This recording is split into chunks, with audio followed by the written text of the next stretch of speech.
So, yay for fucking terrible writing.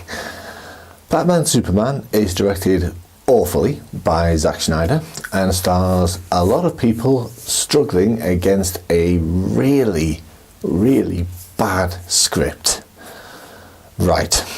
This film, I thought this film was going to be a clusterfuck with the sheer amount of different people, different characters, different everything going on that we sort of found news about in the build-up and through the trailers.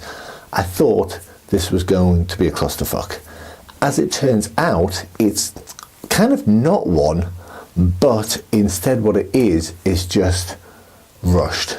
So incredibly rushed. In a 2.5 hour long film.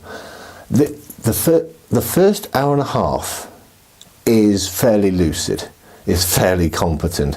We build up Batman versus Superman for the first sort of half of the film, and that at least makes some sense. It's got very bad writing, but it at least makes some sense. The second half, especially last hour, is just absolutely ridiculous, rushed, nonsensical bollocks. It really is. And the fact is, this film, I am not a fan of films being split in two. The Hunger Games, Harry Potter, whatever the hell happened with the fucking Hobbit films. But this is the first film I have seen, possibly ever, which was so desperately screaming out to be two different films. This film needed to be two 2-hour long films. The first film, Batman versus Superman, only probably the most famous rivalry in the history of comics, apart from Batman Joker, obviously. The second film, Doomsday, only probably one of the most famous villains in comic history. As it is with, if you'd had two 2-hour long films, you could actually build characters. You could take your time with the damn script, and you could have character development. You could have characters who actually have any reason behind what the fuck they are doing at any point in the film, which this really doesn't. You would also have proper time for the fights, because the first one, the Batman-Superman fight, bear in mind, we've been building up to this fight for 3 years in film world and for a heck of a lot longer in the sort of wider world.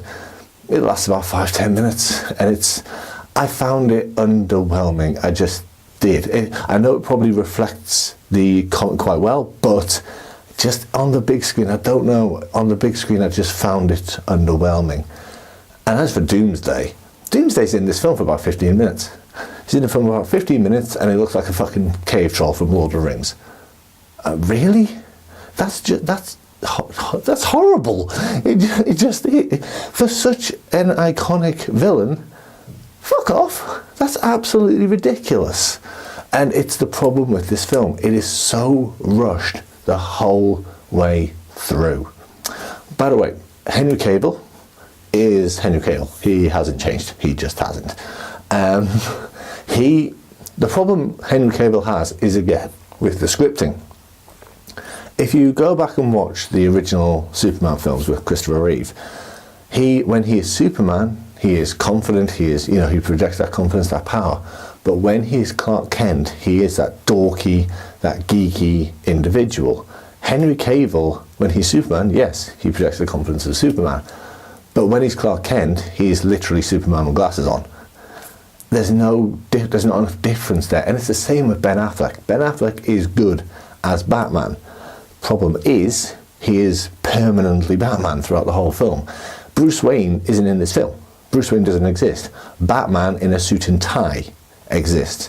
When we have that scene that everyone's seen in the trailer of Bruce Wayne and Clark Kent finally meeting each other, Playboy Bruce Wayne should be flirting with everything in a skirt in that scene, and he's not.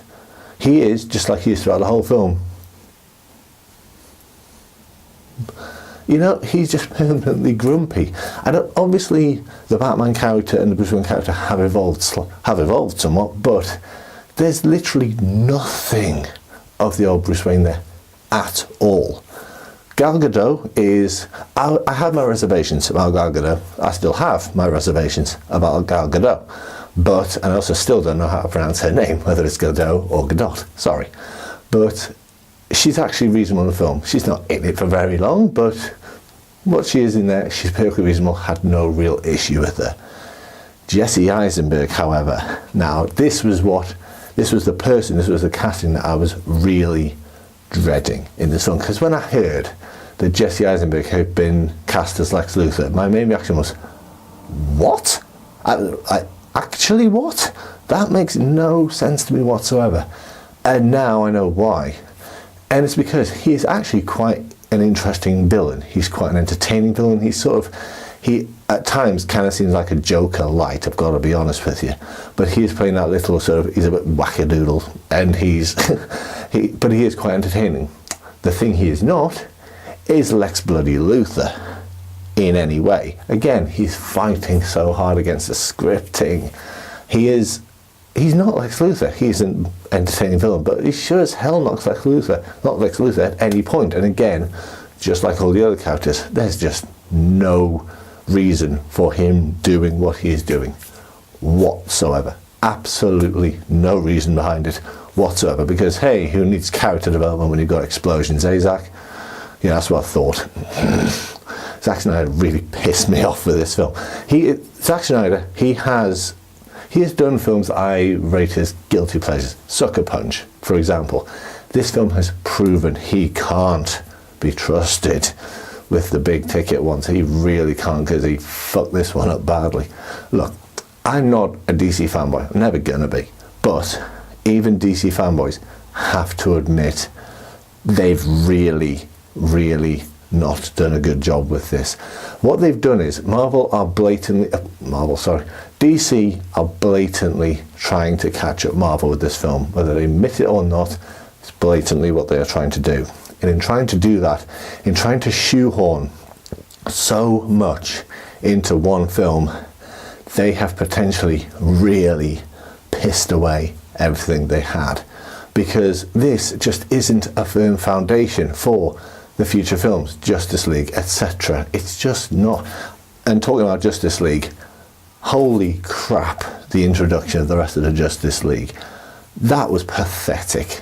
Zack Snyder must have one hell of a crowbar, that's all I'll say, because I would expect, the way they did it, I would expect them to do that to happen in a parody film, in a parody Batman Superman film. Not in this. Hundreds of millions of dollars spent on this film, and you introduce the Justice League members like that. I was in the cinema and I just went, are you kidding? Are you fucking serious? This is how you're introducing the Justice League? Wow, that's bad. I mean, actually, wow. That is utterly terrible. I couldn't believe how they did that. That was just horrible. Genuinely horrible. That's the only word I can use for it. I'm not going to use horrible for the whole film, because it did have some decent ones. Like I said, the first half of the film is decent. It has some really poor writing in times, but it at least is a lucid film. The rest of it, however, is just DC, you've fucked this up. By trying to catch Marvel, you have really fucked up your biggest chance to really make a firm foundation for the rest of your universe. And they probably will recover. It's not guaranteed though. With the film this poorly written, this film as poorly directed as this, and with as poor narrative structure and pacing as this, it isn't guaranteed. This is not, this film's crap. It just is. It's crap.